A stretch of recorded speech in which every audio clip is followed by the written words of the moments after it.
Son grand plaisir du petit déjeuner sur la terrasse était d'éplucher une orange, d'en prélever la peau en spirale délicatement, en une seule fois, avec un couteau chien. Il laissait le blanc tout autour, coupait l'orange en deux et aspirait le jus de ce fruit sucré de la Martinique, cadeau de Noël de son enfance. C'était son rituel pour accueillir le jour qui se lève, un jour de vie de plus, de beauté, avec cette capacité d'émerveillement incroyable d'Édouard, comme une naissance perpétuelle, garante peut-être d'une forme d'éternité. Il vivait l'entour, le paysage, de manière très sensible. Il aimait son petit plant de piment, la mangue Julie, le fruit à pain qu'il mangeait bleu, c'est-à-dire pas trop mûr. Il descendait dans le jardin tous les matins et allait voir son arbre du voyageur qu'il avait lui-même planté et il lui parlait. Il l'a vu grandir, il est très haut maintenant.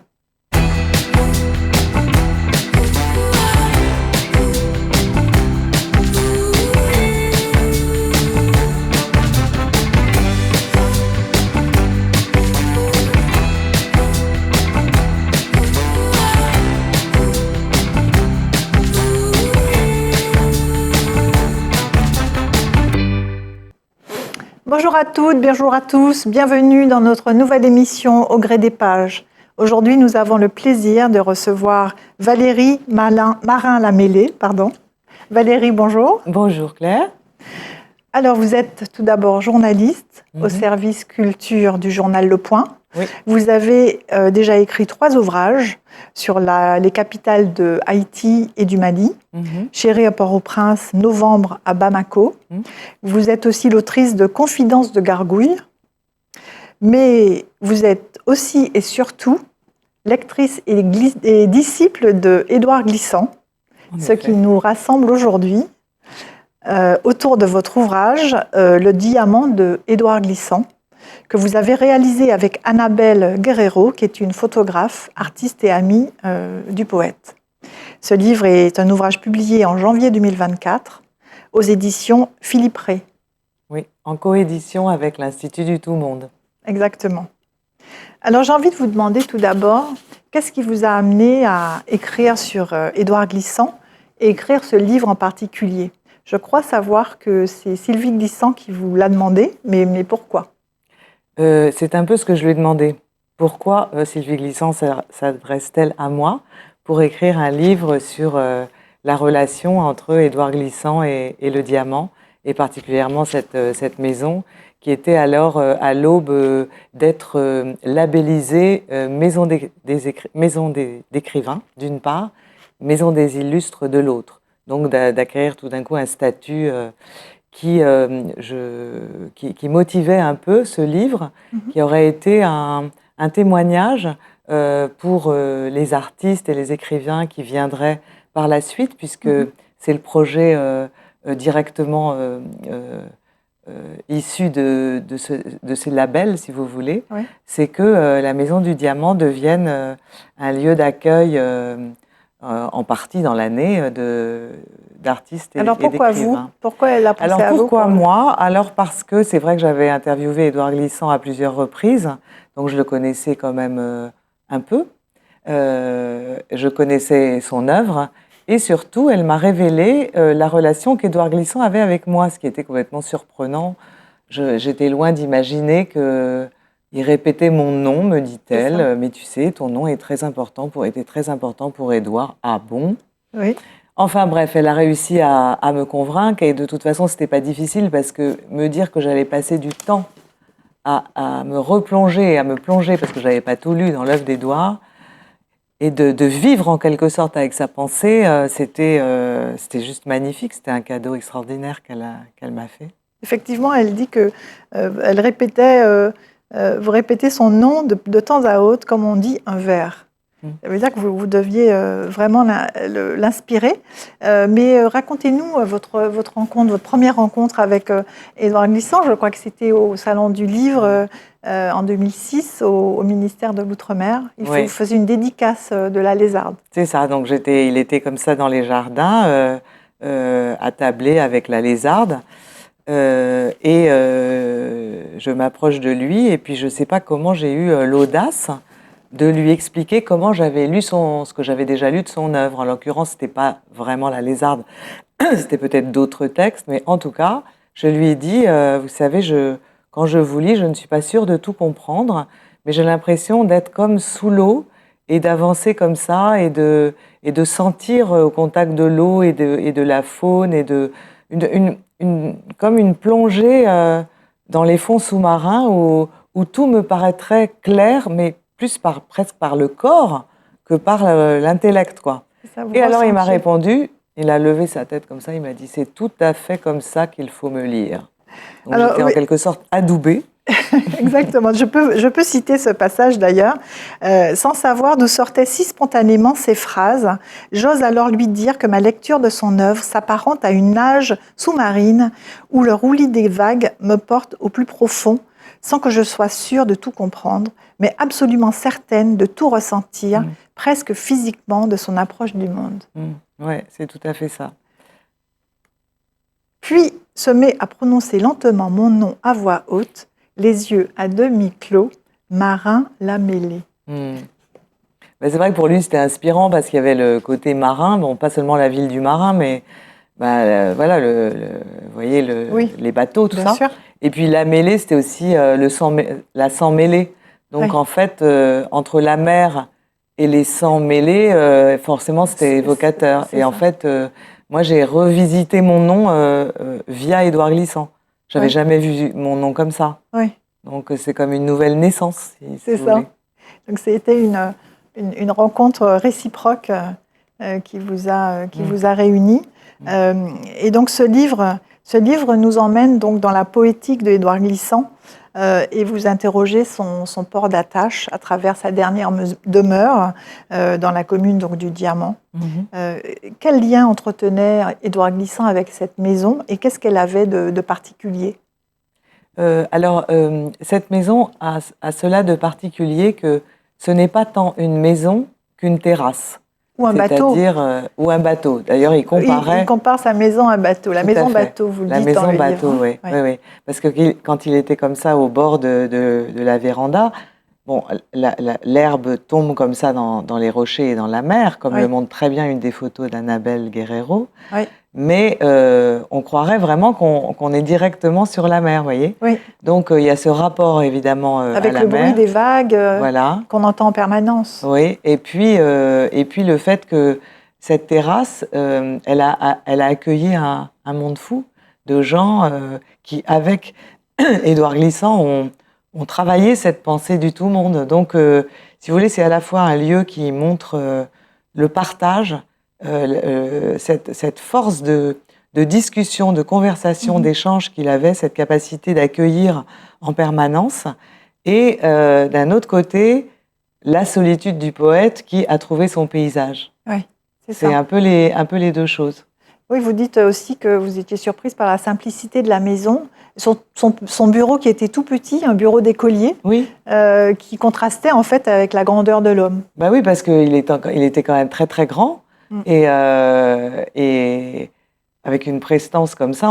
Et quand je suis arrivée dans cette chambre, je ne comprenais pas du tout comment il pouvait tenir là, mais en réalité, Sylvie m'a expliqué que quand elle l'a connu au début, elle voyait qu'il était toujours, et Patrick Chamoiseau le confirme, qu'il était toujours en train d'écrire dans des bouts de table sur des manuscrits. Des cahiers rigides. Voilà, qui servaient en réalité de bureau. De support. Voilà, de support. Et en fait, ça lui venait de ses années d'étudiant dans des toutes petites chambres où il devait comme ça se replier sur lui-même. Et en fait, c'est une métaphore parce qu'il se repliait aussi en lui-même, si vous voulez. Bien sûr. Mais la maison nous donne aussi cette indication que le bruit des conversations et tout ce qui se disait sur cette terrasse était aussi en aller-retour dans son œuvre. Et il y a plusieurs passages où, en fait, il y a des citations, on se croit complètement sur la terrasse du Diamant, où un tel et un tel, des dialogues comme ça intégrés subrepticement. Et il venait du fait que Édouard Glissant était à la fois avec les amis et que tout d'un coup, il disparaissait, personne ne savait où il était. et il était parti Parce que vous dites écrire. aussi dans votre livre qu'il aimait écrire, mais avec du monde. Voilà. Donc quand sa maison était pleine ou avec ses amis, il les laissait de côté et il se retirait pour écrire. Mais il était rassuré d'avoir ces personnes-là, en fait. Tout à fait.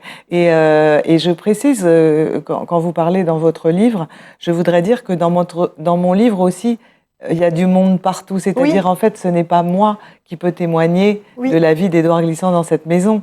J'ai connu la maison d'un côté, j'ai connu Édouard Glissant de l'autre, mais j'ai jamais vu les deux. Donc, je dois à tous les témoignages que j'ai recueillis de pouvoir dire ce que vous dites aujourd'hui. En ça que votre livre est aussi très intéressant, c'est qu'on voit la richesse, la diversité des personnes qui l'ont entouré. Oui. Et vous nous faites partager justement toutes ces rencontres, tous ces témoignages de personnes, de personnalités plus ou moins connues, mais en tout cas qui l'ont côtoyé de près, et effectivement qui le citent, et on le devine, on le découvre à travers tous ces témoignages. Et justement, Patrick Chamoiseau disait de lui, Édouard est un SDF, il n'a pas de maison mais une géographie. Alors que cette maison, on vient de dire que c'est très important pour lui pour toutes ces raisons. Comment vous comprenez cette remarque de Patrick Chamoiseau? C'est-à-dire, je pense que d'ailleurs Raphaël Laureau, qui a fait en fin d'ouvrage une biographie et bibliographie très intéressante, et qui intervient aussi dans le livre, dit que finalement, ce n'est qu'un lieu parmi tous les lieux du monde d'Édouard Glissant, le diamant. On peut le voir comme ça, c'est-à-dire en fait, c'est le lieu plus que la maison. La maison, en fait, qu'est-ce qu'il a eu comme maison? Évidemment, déjà, il a quitté le Mans de Bézaudun à Bezaudun, pardon, qui était une case en tôle, quoi. Et il n'a jamais eu vraiment, enfin, dans une première partie de vie un peu plus bourgeoise, à Fort-de-France, mais sinon, c'était quelqu'un qui enseignait à Bâton Rouge. Il avait la maison que l'université lui fournissait. Il déménageait sans arrêt. C'était un véritable nomade. Et d'ailleurs, son dernier fils, Mathieu, avait une école ici aux États-Unis, une autre quand il rentrait en France quelques mois. Enfin, c'était une vie comme ça, complètement errante.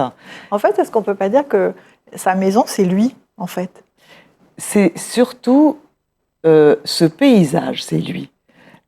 Ce paysage dans le sens où on inclut la terrasse dans le paysage, vous voyez ce que je veux dire?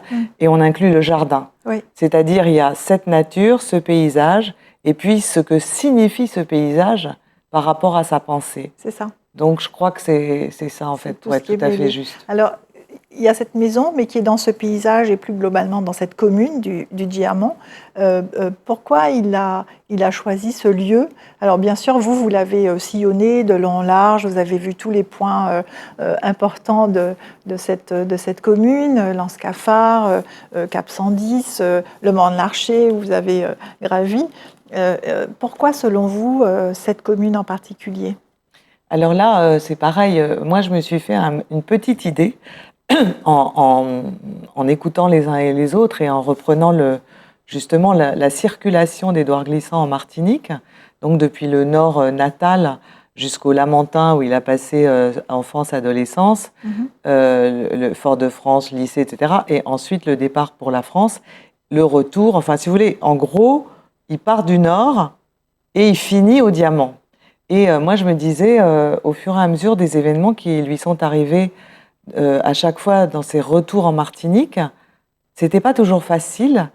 Et il me semblait que finalement, pour s'installer vraiment, ça a été très difficile parce que les projets qu'il avait ou en partie réalisés, comme l'Institut d'études martiniquais, ou ensuite sa tentative de musée qui lui tenait tellement à cœur au Lamentin. Et toutes ces choses-là, si vous voulez, ont fini par échouer. Donc, pour moi, et évidemment pour moi qui ne connaissais pas Édouard et qui ne pouvais pas lui demander et lui poser cette question, il fallait que je la vérifie, cette hypothèse.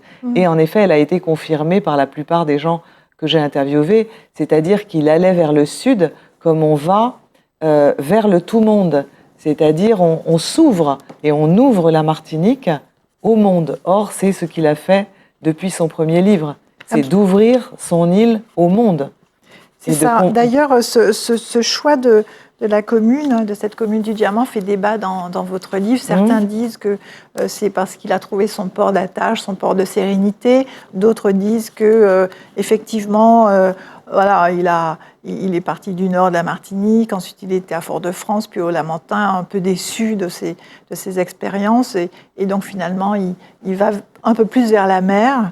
Raphaël Confiant dit « J'ai pensé que le rapport tellurique et magnétique qu'il entretenait avec le diamant était la raison de sa sérénité. » Et je vais vous lire un passage, en fait, une citation d'Édouard Glissant lui-même à propos du diamant, de ce choix. « Au fur et à mesure que j'avançais en âge, je descendais vers le sud et vers le rocher du diamant, qui me paraît le symbole même de cette jonction, de l'enracinement, dans un lieu du départ vers d'autres lieux. Le rocher m'a toujours fasciné comme symbole de ces rencontres entre la racine interne et les racines multipliées qui vont vers le monde. » Et c'est vrai qu'au diamant, il y a cette rencontre entre les deux océans, enfin l'océan Atlantique et la mer Caraïbe. Je crois que c'est très important pour lui. Très important, oui. Est-ce que vous pouvez développer ça ? C'est-à-dire qu'en fait, c'est d'un côté l'histoire de la traite et de l'autre côté la créolisation. Donc, en fait, c'est le symbole de son œuvre. C'est-à-dire, on part du migrant nu qui arrive sur la terre martiniquaise, qui est alors peuplée d'Amérindiens. Et il ne faut jamais oublier que Édouard Glissant pense toujours aux Amérindiens. Et quand il se promène sur la plage du Diamant, et ce qui est curieux, c'est qu'après, une fois qu'on a compris ça, qu'on a senti ça, lu ça, en fait, quand on se promène sur la plage du Diamant, c'est plus du tout la même chose, la même promenade qu'on fait. Ça ne veut pas dire que c'est sinistre et qu'on est là à penser... non, on a conscience des peuples qui étaient là avant. Et c'est étonnamment vaste. Ça vous ouvre. Vous voyez ce que je veux dire ? Ça vous ouvre... voilà. Oui, c'est plein de signifiants et on comprend entre le rocher, cette rencontre des deux, de l'océan et de la mer des Caraïbes, trouve tout son sens. Et puis cette véranda qui est juste au-dessus de tout ça. Et puis le rocher avec toute l'énergie volcanique et l'arc Caraïbe qui court. Et pour lui, c'est extrêmement important. Absolument. Cette énergie souterraine. Oui. D'ailleurs, je ne sais plus dans quel passage vous dites qu'il regarde le rocher. Évidemment que ce n'est pas un rocher touristique qu'il regarde, mais qu'il sent tout à fait l'énergie de ce rocher. Il parle aussi d'Eret Walcott, qui est de l'autre côté du rocher et qui le regarde certainement, mais de l'autre côté du rocher. Et donc, il y a ce lien, cette énergie, comme vous dites, qui le relie au rocher. Et vous parliez des paysages, et c'est vrai que les paysages sont très importants pour lui. Son fils Mathieu indique dans un documentaire qu'il a fait pour France TV, les paysages sont des personnages, il habite des paysages, les océans sont des personnages. Et il dit en même temps, rien n'est vrai, tout est vivant. Comment comprenez-vous ces mots et est-ce que vous partagez cette affirmation ? Une des choses encore qui peut changer le regard sur le monde, en lisant Édouard Glissant, c'est de se souvenir de cette autre phrase qui s'appelle « J'espère en la parole des paysages ». Répétons-nous cette phrase de temps en temps.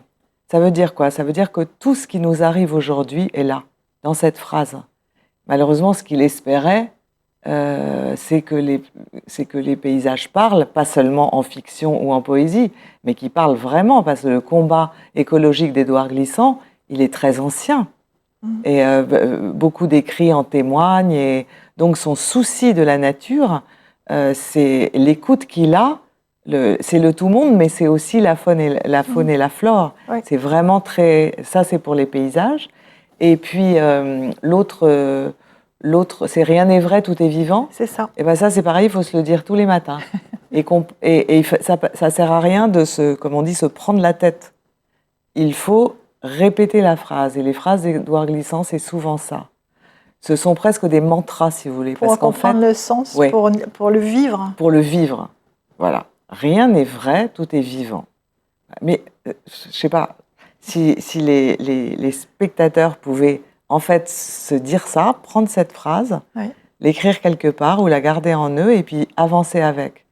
C'est pareil, on dirait que je parle d'une religion, mais c'est pas ça, c'est une manière d'être au monde qui change tout, quoi. C'est ça.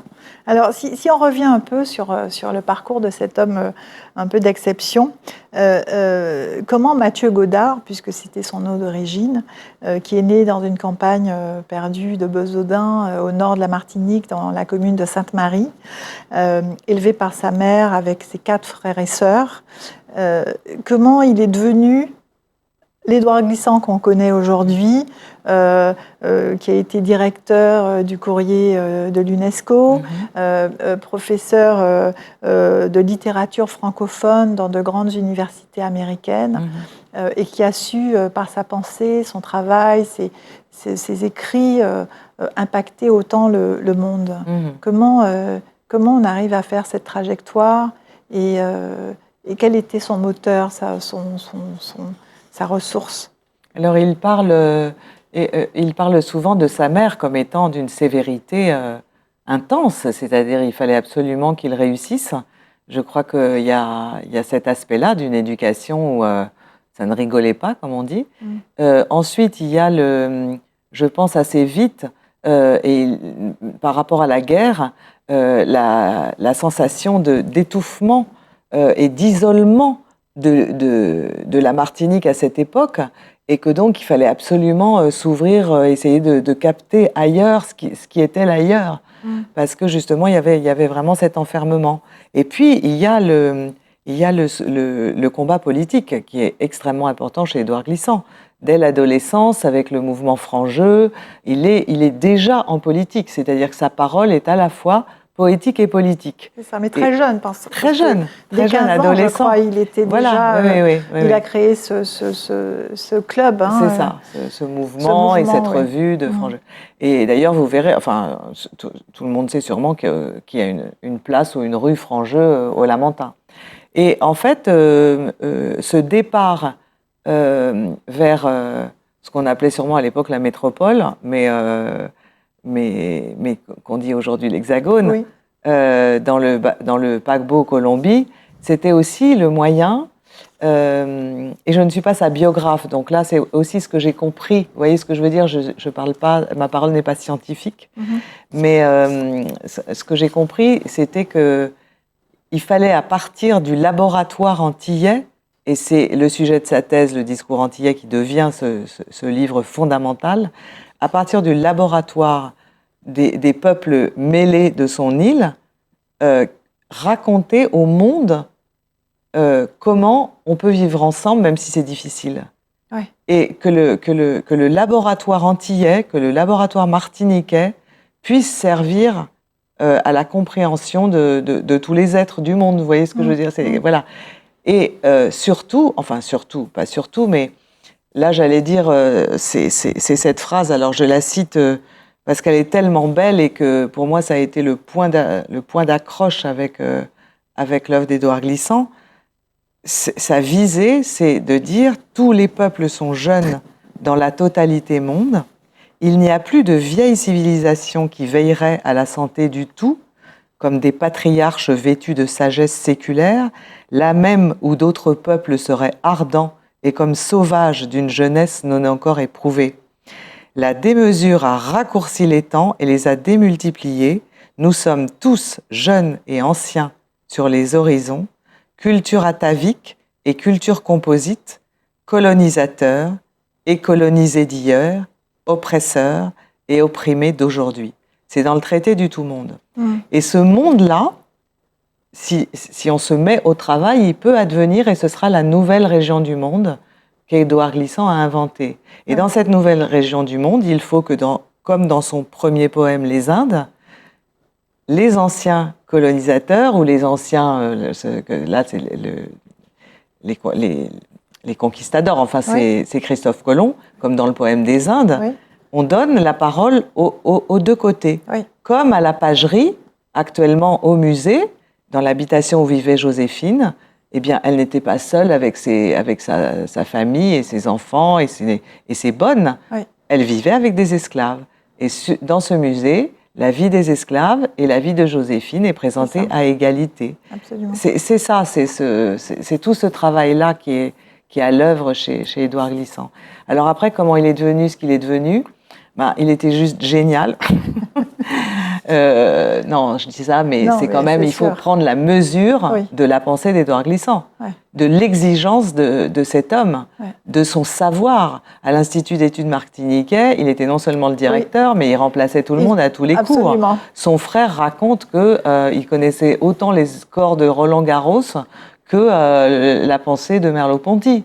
Donc, si vous voulez, c'est quand même un très, très grand esprit et un très grand travailleur.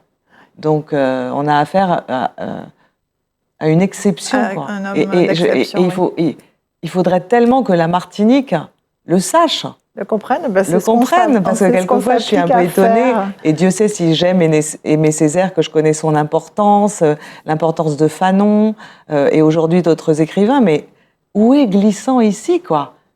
Il devrait être partout et il est si facile d'accès quand on lâche tous les complexes qu'on peut avoir par rapport à... C'est tout l'intérêt de votre ouvrage, de permettre de le redécouvrir ou de découvrir pour ceux qui ne le connaissent pas bien. Et justement, donc je vous propose de nous expliquer comment Glissant a pu influer sur votre travail, votre métier de journaliste, mais aussi peut-être dans votre vie tout court, dans notre rubrique « La face cachée ».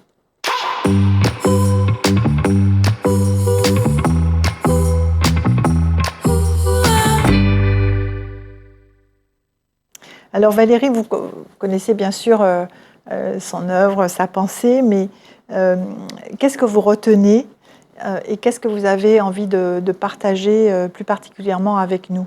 Comment son œuvre a impacté votre vie, votre métier de journaliste, mais aussi votre vie tout court, et quelle essence vous retenez de sa pensée?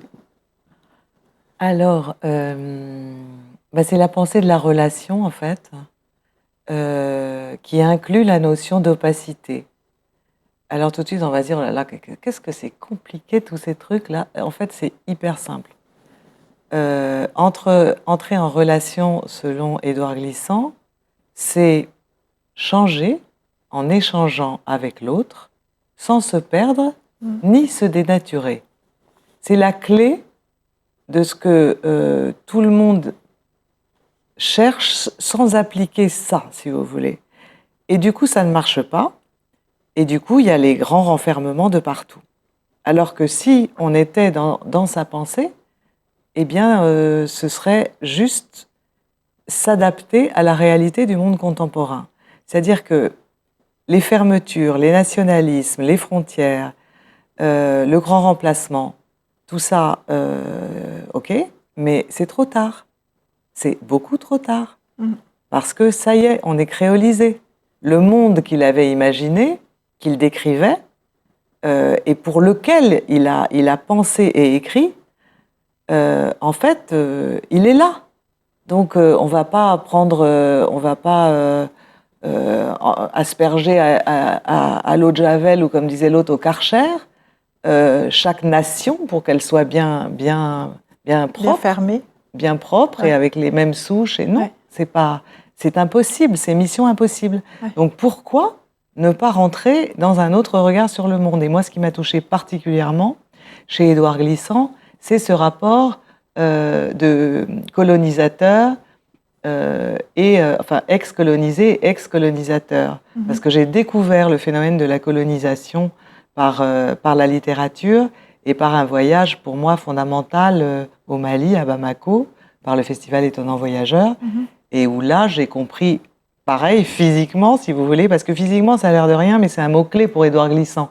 Ça veut dire que si on lit Édouard Glissant, si on écoute la musique de son écriture, on est gagné peu à peu par une espèce de poétique qui fait rentrer des concepts. Vous voyez ce que je veux dire? C'est par là que ça passe. Par le corps, comme vous disiez tout à l'heure. Voilà, mais il faut vraiment l'éprouver. Alors après, on peut être plus ou moins sensible à ça, chacun son truc. Mais en tout cas, ce qui s'est passé pour moi, c'était la clé, elle était là. Comment on va faire Et là, j'ai eu un petit doute à un moment quand les communautarismes sont arrivés, quand les extrémismes décoloniaux et tout ça sont arrivés. Je me suis dit, mais comment on va faire ? Parce que là, au lieu d'aller les uns vers les autres, c'est le repli des communautés. Oui. Tout ça par frustration et par invisibilisation, ce qui est vrai. Mais ça va pas de faire comme ça, là. C'est peut-être une crise d'adolescence, mais il faut revenir vite à... Vous voyez ?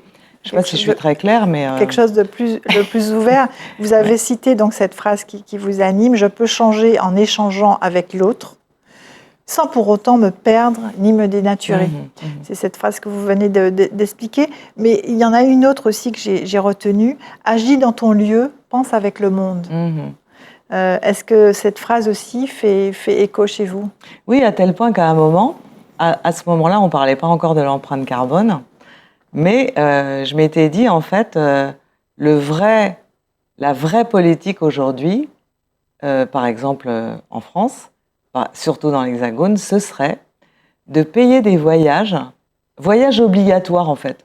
Voyages obligatoires, voilà, à Fort-de-France, dans tous les quartiers de Fort-de-France, en Haïti, mais aussi en Suède, mais aussi, voilà, mais quand même dans certaines parties du monde, surtout des parties du monde avec lesquelles on a une histoire commune, pour voir ce que ça veut dire, par exemple l'outre-mer, pour voir ce que ça veut dire les ex-colonies, et pour voir pourquoi il y a des coups d'État au Mali, pourquoi il y a des grèves ici ou des révoltes contre la vie chère, pourquoi ? Et au lieu de se plaindre tout le temps de nos vies hexagonaux, essayer de prendre la mesure de ce que vivent les autres dans le monde, pour agir dans notre lieu. C'est ça. Pour penser avec le monde. Mais penser avec le monde, encore faut-il le connaître un peu. C'est ça. Et donc, voilà. D'où l'importance de l'ouverture, de la découverte, des voyages. Voilà, du voyage. Et je me souviens de Julien Creuset, qui était donc l'artiste martiniquais choisi pour représenter la France à la Biennale de Venise, qui s'achève qui s'est achevée en fin 2024. Et il se trouve que cet artiste, je lui parlais quand même de l'audace qu'il avait eue de faire venir... les journalistes, les commissaires, etc. N'était-ce pas un caprice de s'installer dans la maison d'Édouard Glissant où il était le premier résident officiel, parce que ça coûtait quand même de l'argent et qu'en plus, au niveau de l'empreinte carbone, et il me disait « Ah oui, mais ça veut dire que les Martiniquais sont condamnés à rester chez eux et ça veut dire que toutes les rencontres artistiques de l'histoire qui se sont faites par des déplacements, comment Breton a-t-il connu Césaire ? Comment les masques sont arrivés au musée du Trocadéro. Enfin, vous voyez, bon, il y a tant d'exemples. Et je me suis dit, je vais retenir ça pour dire que si on raisonne comme ça, c'est l'enfermement. C'est la fin de l'ouverture, en tout cas, voilà. La fin des découvertes. Alors, on a vu dans votre livre, vous avez sillonné toute la Martinique avec donc, les amis, les proches, la famille d'Édouard Glissant. Donc, quelque part, vous étiez imprégné de Glissant en visitant cette Martinique. Qu'est-ce que vous en avez retenu de notre île ? Je me souviens que ma première alors là, vous voulez que je parle personnellement ? Oui. Parce qu'il m'est arrivé quand même des choses très importantes dans mon premier séjour en Martinique. Bon, déjà, de voir la rivière Lézarde, de voir écrit la Lézarde. Et ça, vous le dites aussi dans votre livre. Vous savez, c'est tellement impressionnant quand ce que vous avez lu, justement, est là, dans un paysage. Ensuite, j'ai fait mon baptême de plongée en Martinique, aux Anses d'Arlet. Et là, j'ai juste découvert un autre monde. Donc, ça a changé ma vie. Les fonds sous-marins.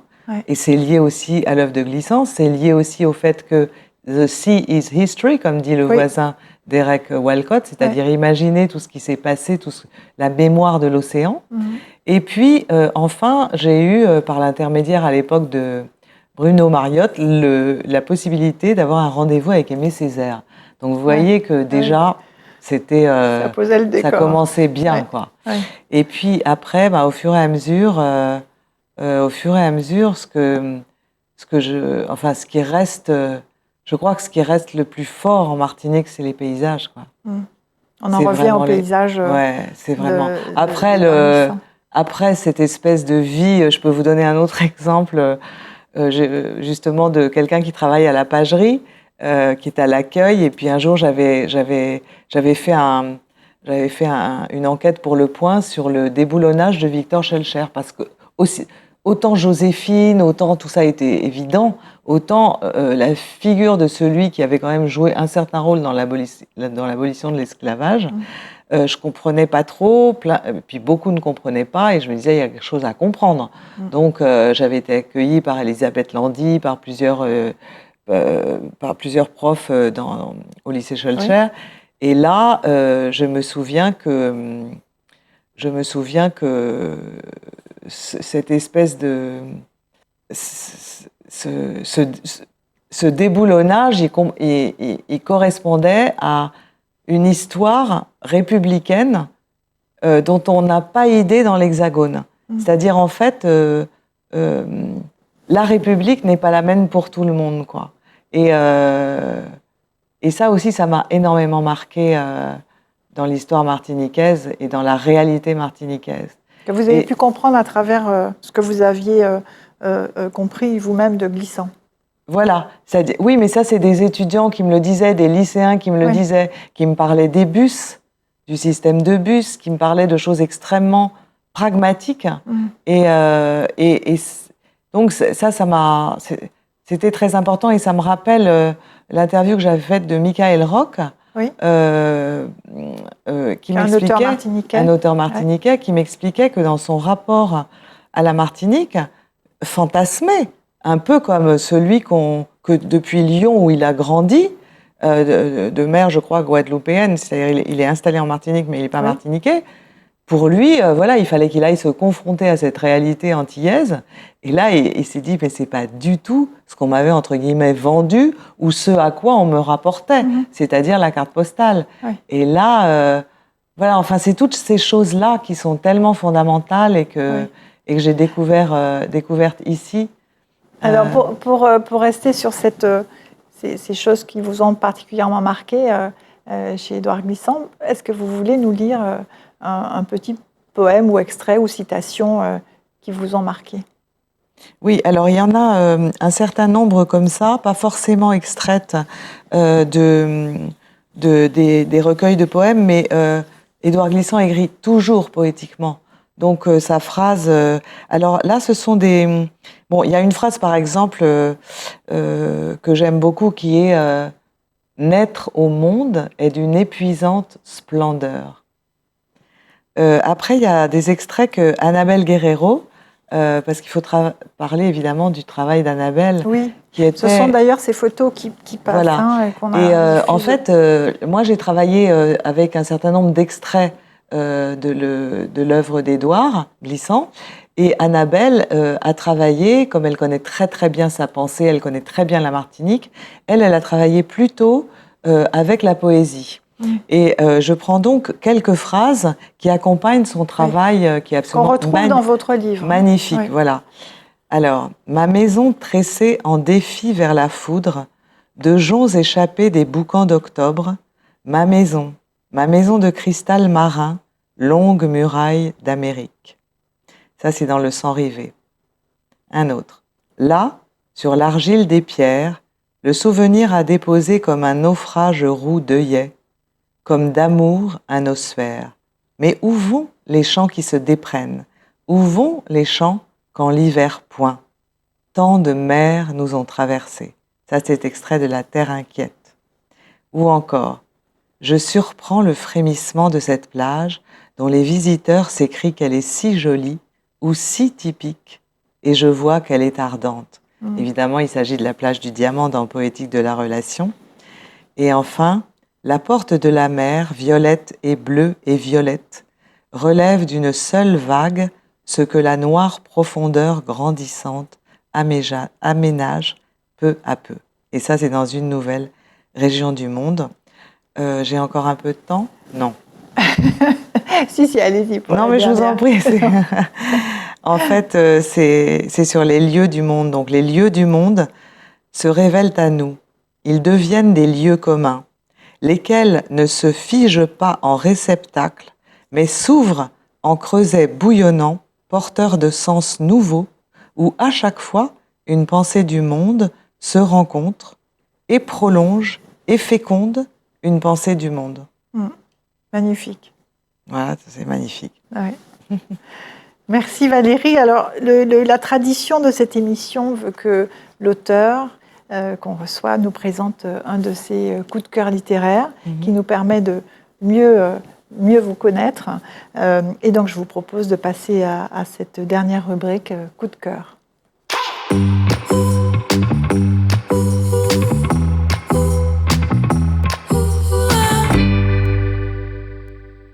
Alors Valérie, qu'est-ce que vous avez choisi de nous présenter ?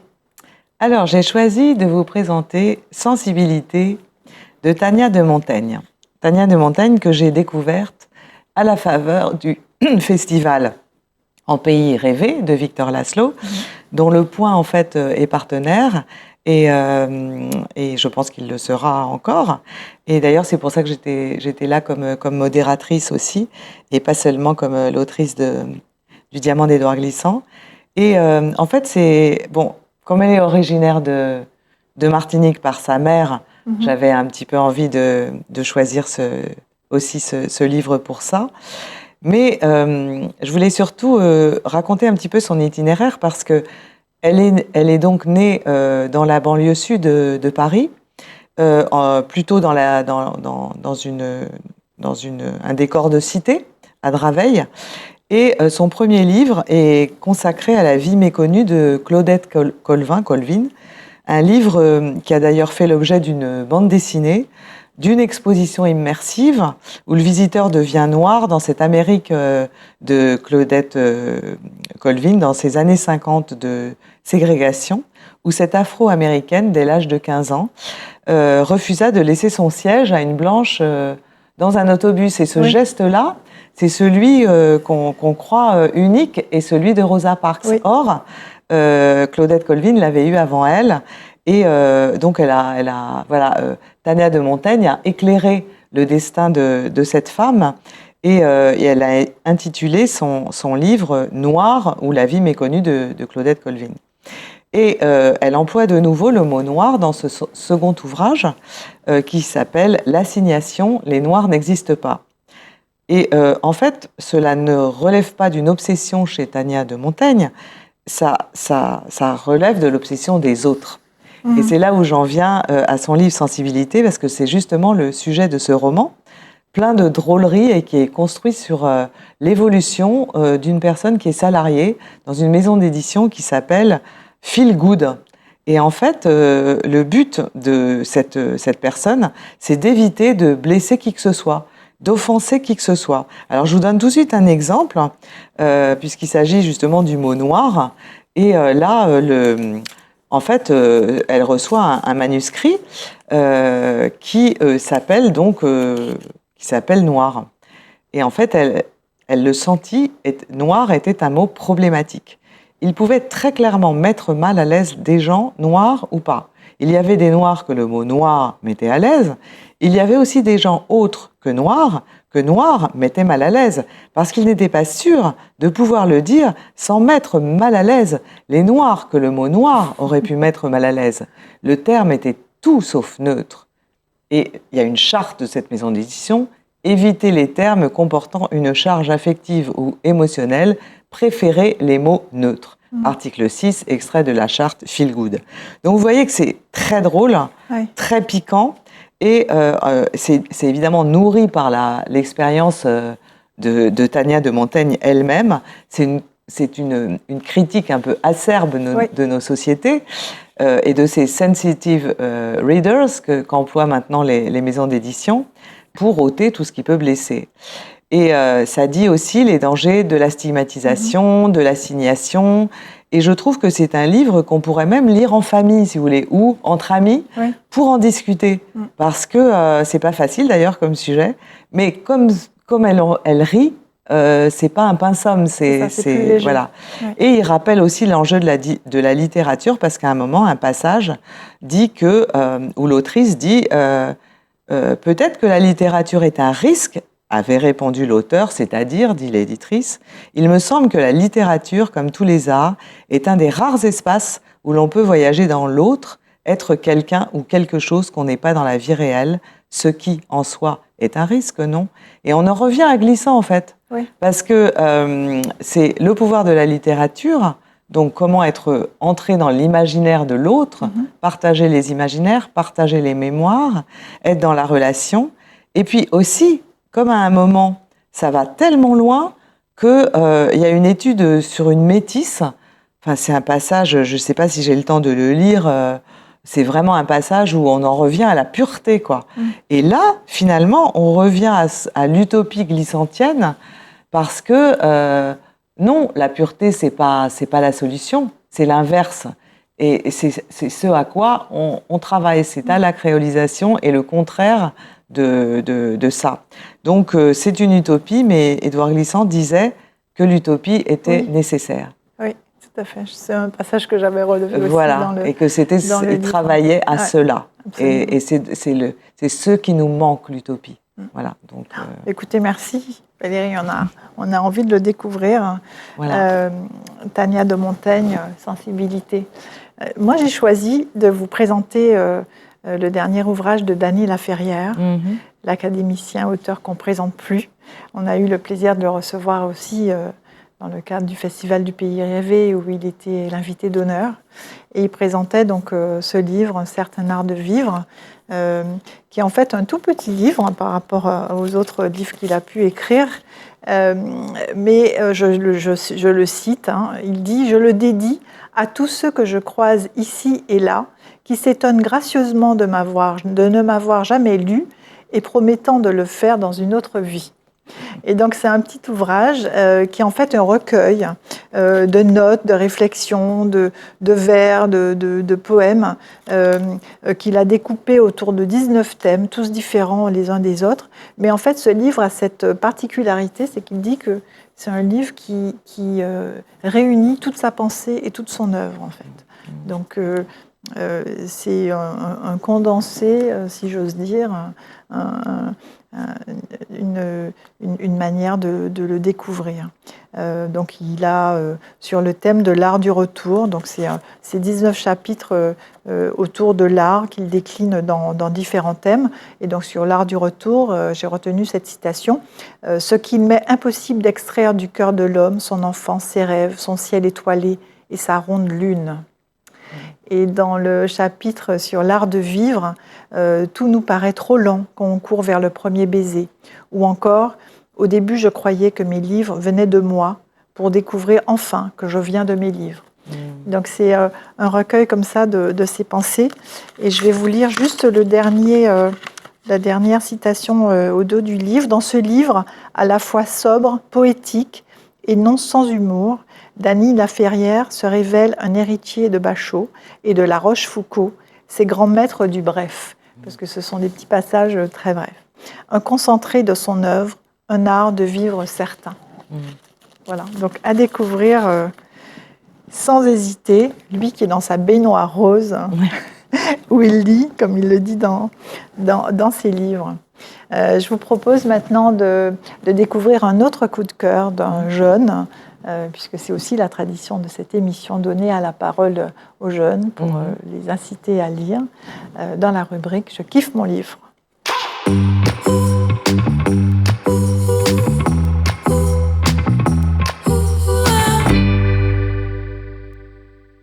Bonjour, je m'appelle Dawan et je vais vous présenter un livre qui m'a profondément marqué et qui restera avec moi pendant de nombreuses années. All This Time, une romance écrite par Mickey Duffrey et Rachel Limpicott. L'histoire parle de Kyle et Kimberly, un couple star du lycée. Le jour où Kimberly décide de rompre, ce n'est pas juste la fin d'une relation, c'est une dévastation complète pour Kyle. Bouleversé par cette nouvelle, il perd le contrôle de sa voiture, provoquant un accident. Lorsqu'il se réveille à l'hôpital, il découvre avec horreur que Kimberly est morte. Tout d'abord, j'ai ressenti une profonde peine pour Kyle. Le voir lutter pour trouver un sens après la perte de Kimberly est déchirant. Ensuite, l'arrivée de Marley a fait naître l'espoir d'un nouveau départ. Et je commençais à croire qu'il pouvait s'en sortir. Mais juste quand je pensais que tout était enfin stable, un retournement de situation m'a frappé comme une vague. Si vous êtes à la recherche d'une histoire poignante et émotionnelle, avec des personnages authentiques et un twist final qui vous laissera sans voix, alors All This Time est fait pour vous. Attention, cependant, les thèmes de la mort, de la dépression et du deuil sont très présents, ce qui en fait un livre pour un public averti. En fin de compte, All This Time n'est pas seulement une romance, c'est une exploration puissante de la douleur, de la guérison et de la quête d'espoir, portée par des personnages profondément humains. Une histoire qui vous touche en plein cœur. Vous avez écouté Dawan. Ouais. Qu'est-ce que vous avez pensé de son témoignage, son ouvrage? Je trouve que le fait d'être touché en plein cœur, c'est ce que la littérature apporte quand ça match, quoi. Donc c'est magnifique. Absolument, être dans la bulle avec l'auteur et être touché comme ce jeune nous dit. Il ne s'agit pas de comprendre de ceci, de cela, il s'agit de d'être dans une relation justement avec un texte, avec des personnages, avec des imaginaires et on est parti ailleurs, quoi. C'est ça. Toute la richesse, la poésie de la lecture. Ouais. Valérie, cette émission s'achève. Merci. Merci à vous, Claire. Merci beaucoup. Merci de ce moment de partage. Vous nous avez partagé la richesse de vos rencontres avec toutes ces personnes qui ont connu Édouard Glissant. Vous nous avez fait découvrir Édouard Glissant, partager un peu de son intimité, de ses peines aussi. On n'en a pas parlé, mais une prochaine fois, de ses difficultés. Ouais. Il y a tant à dire. C'est un cadeau que vous nous offrez, que vous nous permettez de découvrir, de deviner un peu de ce qu'était ce grand homme, d'approcher sa pensée, ses pensées, de côtoyer son monde. Grâce à tous ceux qui font le livre. De découvrir son tout-monde. Merci. Alors j'ai envie de conclure avec une citation que j'ai relevée sur son site, puisqu'il a un site qui lui est dédié. L'Institut du Tout-Monde. L'Institut du Tout-Monde qui a fait ce site. Et donc qui dit « Édouard Glissant est un poète, un philosophe, un romancier, un parleur engagé, un inventeur d'imaginaire. Édouard Glissant est multiple, né en 1928 ou au IVe siècle. Écrivain martiniquais, mais aussi japonais, new-yorkais, carthaginois, issu d'un peuple disparu, maritime et volcanique, il offre 1000 traces à qui désire l'explorer. » Voilà, puisons notre inspiration et ouvrons-nous à la paix à laquelle nous invite le tout-monde de Édouard Glissant. Merci Valérie. Merci beaucoup. Chers téléspectateurs, merci de nous avoir suivis. Je vous donne rendez-vous très prochainement pour une nouvelle émission, découvrir un nouvel auteur et un nouvel ouvrage. À bientôt.